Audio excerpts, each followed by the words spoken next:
Salut les amis, c'est Dylan et j'espère que vous allez bien. Aujourd'hui, je vous partage cette vidéo pour vous donner quelques conseils qui pourront vous permettre d'appréhender différemment toutes vos expériences et vos douleurs du passé.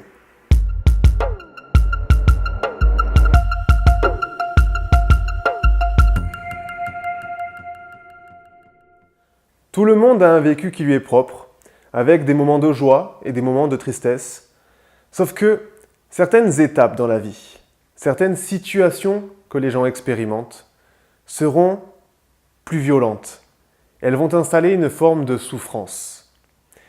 Je rencontre de nombreuses personnes qui traînent cette souffrance, qui vivent avec, qui évoluent avec le fardeau d'avoir vécu des moments difficiles.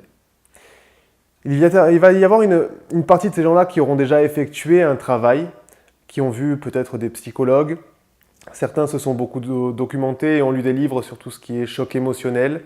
Il va y en avoir d'autres qui ont fait un travail qui est plus spirituel, j'en ai rencontré aussi.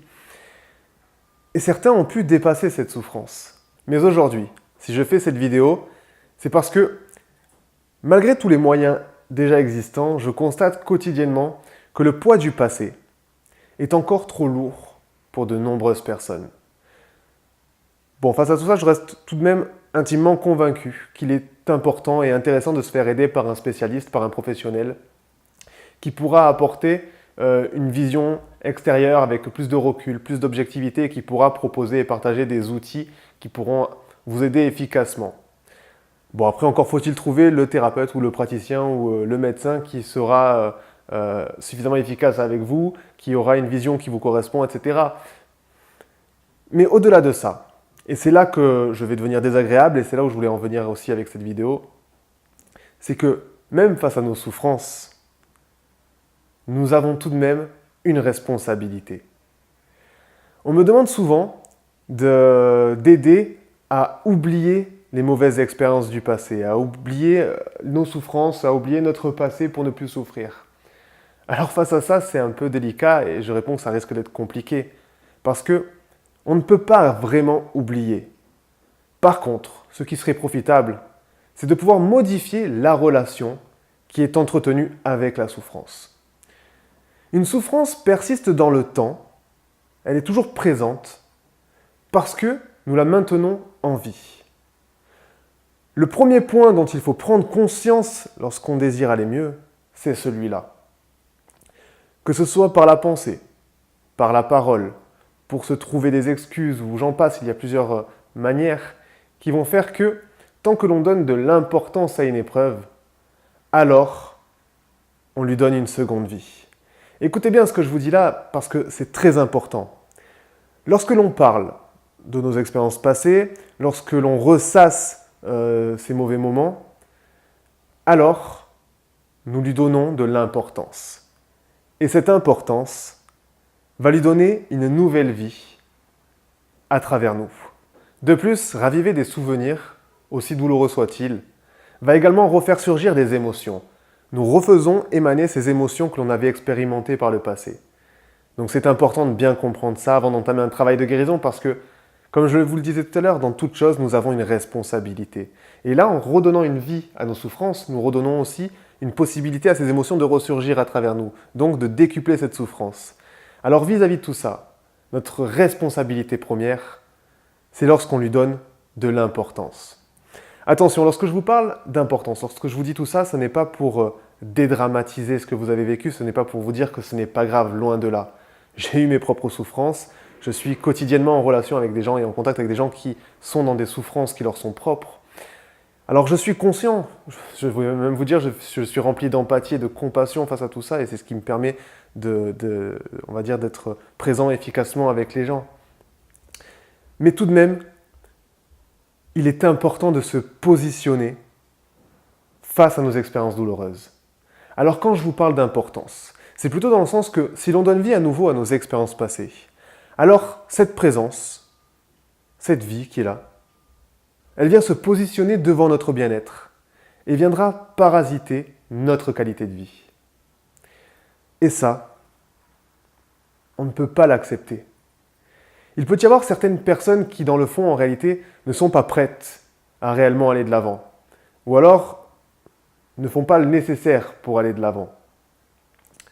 En effet, face à des expériences douloureuses, nous pouvons facilement crier à l'injustice, devenir une victime ou même y trouver un intérêt parce que cette souffrance, ce problème, cette chose que l'on a vécue nous permet d'exister d'une certaine manière auprès des autres. Je ne cherche pas à vous dire que c'est une faute, que vous êtes coupable, loin de là. Entre la culpabilité et la responsabilité, il y a un fossé.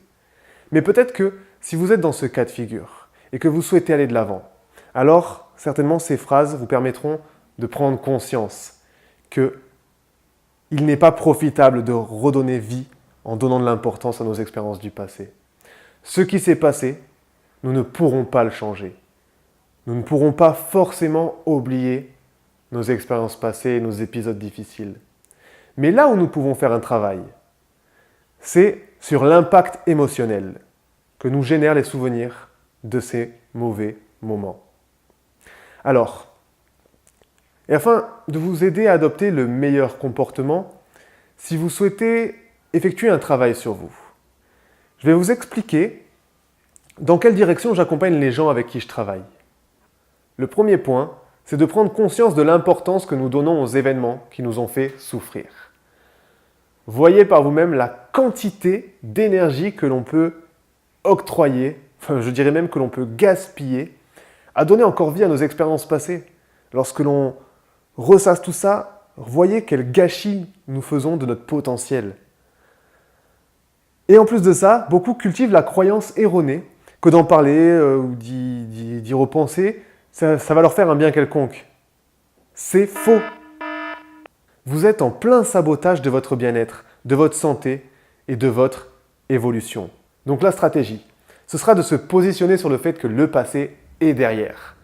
Ne pouvant le changer, il ne reste plus qu'à utiliser intelligemment notre énergie. Et croyez-moi, si vous souhaitez effectuer un travail sur vous et que vous souhaitez vous enregistrer dans une démarche d'épanouissement, alors vous allez avoir besoin de beaucoup d'énergie. Et vous n'aurez plus le temps d'octroyer de l'importance à ce qui s'est passé, à tout ce qui vous a blessé et ce qui entretient une souffrance. Donc comme je vous l'ai dit, il s'agit à mes yeux d'une stratégie qui va donc nécessiter des actions spécifiques et pour lesquelles on obtient des résultats. Personnellement, lorsque j'accompagne les gens, dans les accompagnements que je partage, nous allons cibler 2 axes de travail sur lesquels se concentrer. Et il va y avoir donc, premier, hygiène de vie physique et hygiène de vie psycho-émotionnelle. Vous pouvez d'ailleurs accéder à un programme vidéo d'accompagnement complet qui s'appelle Le bien-être véritable pour vous aider dans votre projet d'améliorer votre qualité de vie. Je vous mets le lien en dessous de la vidéo. Ce travail demande de l'implication et ne laisse pas le temps de ressasser les choses nuisibles. De plus, rééquilibrer son hygiène de vie va procurer de nombreux profits, tant sur le corps que sur l'esprit. Et ça devient naturellement un moteur qui permet d'aller encore plus loin, qui permet de conserver la motivation dans une démarche d'épanouissement. Naturellement, au fil du temps, c'est le bien-être, c'est l'entrain, la joie, l'espoir qui vont prendre le plus de place. Donc tout aussi naturellement, l'impact émotionnel qu'avaient sur nous les souvenirs de nos expériences passées va se voir réduire pour n'être au final plus qu'un simple souvenir. Ce ne sera plus un générateur de souffrance. C'est de cette manière en fait que des plaies qui sont encore ouvertes, qui nous font mal, vont pouvoir petit à petit se cicatriser. Il y aura toujours le souvenir, il y aura toujours une présence, mais ça ne nous fera plus mal. Je vous souhaite pleinement de prendre conscience de ça, les amis. N'accordez pas d'importance et d'énergie inutilement à vos expériences passées. Ainsi, vous allez pouvoir enfin prétendre à aller réellement de l'avant. J'espère sincèrement que cette vidéo va vous servir et ce sera pour vous un moteur qui vous permettra de modifier certains comportements nuisibles.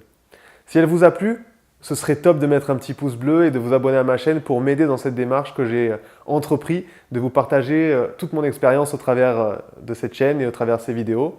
Et puis je vous dis à très bientôt. Bis les amis.